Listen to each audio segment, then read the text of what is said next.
Hello guys, and welcome to an OpenTTD tutorial video. This is the first one in the series, and hopefully if I get enough views I'll continue on with the series. Now basically what I'm going to do is I'm first going to show you the basics and how to start a map and stuff like that. So, as you can see, this is the main menu once you've downloaded it and loaded it up. What you do, so you can click new game and then this is what you get. Now the 4 pictures on the top are 4 different map types. So there's normal, snow, desert, Candyland. Candyland is a bitch, don't play that. It just makes your eyes go poof. You can set the size for the map. Now what I'd recommend if you're just starting this off is to start with a decently small map, just to get yourself over the basics, and then like do a bigger map. Obviously the bigger map, the more towns there are, the more industry there is, and stuff like that. So let's just generate this. Now as you can see, it is super quick loading. There's no loading screens, there's no bullshit. There might be a bit of lag if you do a huge map. So I would not recommend using 2000 by 2000. You can also get texture packs for this now, but I'm just using this. So as you can see, this is what you're going to start off with. So as you can see, there's towns, which are, I've got this one and stuff like that. So what do you start off with? Like, as you can see, it looks like there's a lot of stuff, and you're like, oh, what do I do? So, to start off with, I recommend using a simple bus service. So all you do is you click on this little road symbol over here, road construction, and it brings up this little construction menu. So you can build road from here, you can build a bit of road like that. You've got your bomb tool if you've like fucked up, and then you can destroy it. So, to start off with, you need to get some bus stations if you want a bus route, or if you're doing a truck service, then you get, or lorry, because it's British.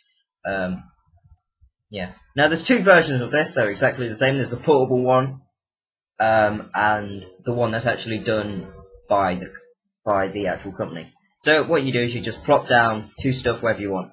So as you can see, there's a purple outline. This is the coverage area highlight. This will show you how much area of the thing you are covering. So as you can see, I accept passengers and supply passengers, and that is a very important feature to recognise, and you need to understand that. So what you do is you build a road depot, and it should automatically connect itself. But if you're unsure, just drag it like that, and as you can see, it can't already build here. So just to be safe, but it will automatically build a little extension onto the road to connect your road depot up. So, what you do is you click here, click on the vehicle depot that you've just built, and then you click new vehicles. And then you've got a list here. Obviously I want a bus, but you can have, mail trucks and stuff like that. So, what you do is you buy a bus, and then you click this little arrow icon. Now this is orders, so you can tell the vehicle where to go. So you click one bus stop, and then you click the next one. That's it, and then you close that, then you click this little X down here or on this bottom row, and there it goes, and it will do its duty. So that's the basics of a simple bus service, and that's the basics for everything you need to know. Obviously trains are different, you have to build track and stuff like that. So let's just build a simple train service just to show you how it's done. So here we go, we got wheel. So as you can see, look, it accepts passengers, grain, livestock, steel, livestock and steel. So you're thinking, oh, where's it getting this from? So there's industry. Now each industry does a different thing, and I actually don't know where it's getting the grain from, but maybe it's just freaking out, or maybe there's a farm somewhere that I'm not noticing. But so you just build one here, and then you build one wherever you want. So you can do industry to industry or things like this. So what you really want to do is you want to make sure that if you're doing a passenger server, that it accepts passengers and supplies passengers. Because if not, you're not going to make that much money. So there you go, I've just built a simple service, and then you just connect the 2 stations up. Now, occasionally you'll see a little red icon where you can't build, like here. That means you can't build on there, and so you're just going to have to find another way around. So this is going to get a bit, let's see if I can, okay, right, and then I'll just, so, if you make a mistake, just use the bomb icon that's just up here, stuff like that. Now, To get a train, you just, plop one down. You plop it down, same as a thing on the track. When you find a spot where it can accept it, it needs to be flat land. So none of this curvy bullshit, or slightly flat. And there you go. And then obviously you do the same as you did for the bus service. So you pick what train you want. Each train has got a different speed, a different power, horsepower, how long it's going to live for. So I'm going to build this one, and then I'm going to and then to get things, you just click here, then you buy. So I've just bought. Now once you bought a train, the carriages will automatically click themselves onto the train that you've just bought, so you don't need to worry about stuff like that. But if you bought 2 trains, for example, so say I've just bought this one, and then you want to connect this to it, it'll put it in a separate one, and then you can drag it wherever you want. So I could drag it up there or drag it there. See? Simple. But I don't want this, so I'm just going to sell that. Yeah. And then, now what I recommend is when you do a service like this, is just to put a mail truck on it. You get a bit of extra money and stuff like that. So that's the simple train service, and now I'm just going to quickly go over boats, and then I'm going to think about what else I've got to talk about. Because this is essentially the basics. Now, if you find yourself running low on money before I go on to trains, boats, simply all you have to do is click on this little money icon up here, and then it will allow you to borrow more money. So I'm going to borrow, 300,000 quid. Now, a loan will charge interest, so as you can see, I got charged minus 667 quid and stuff like that. Now you can pick your starting date and stuff like that. That's all on the main menu when you do that. Now, once you've started a service and you're like, oh, this is going really well, yeah, and stuff like that, and you want to work out how well your one of your vehicles is doing, or how well one of your trains is doing, click on this little icon here, and then it will say how much. So as you can see, this is it also adds up maintenance as well. So you don't need to worry about that. And then once it's been to both things, it will start. Now occasionally this will happen where the vehicle will break down. That's just natural. You don't need to worry about that. Jesus. This is how many people are waiting, or how much goods are waiting. So if you don't see anything waiting there, it might be time to end that service.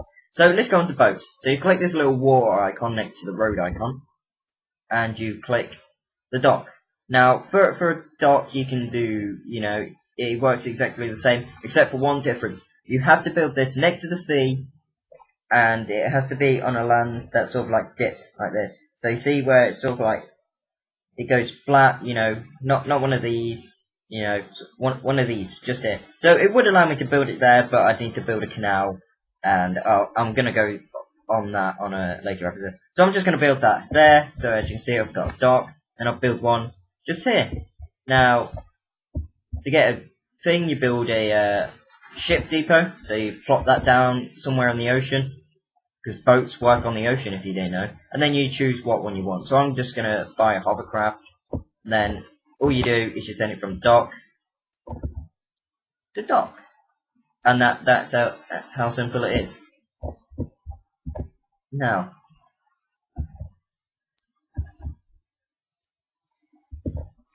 that is the easiest thing you'll ever do.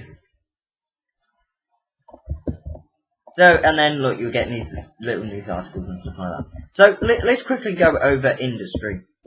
Now, as you can see, I don't have a lot of industry here. I've got iron ore.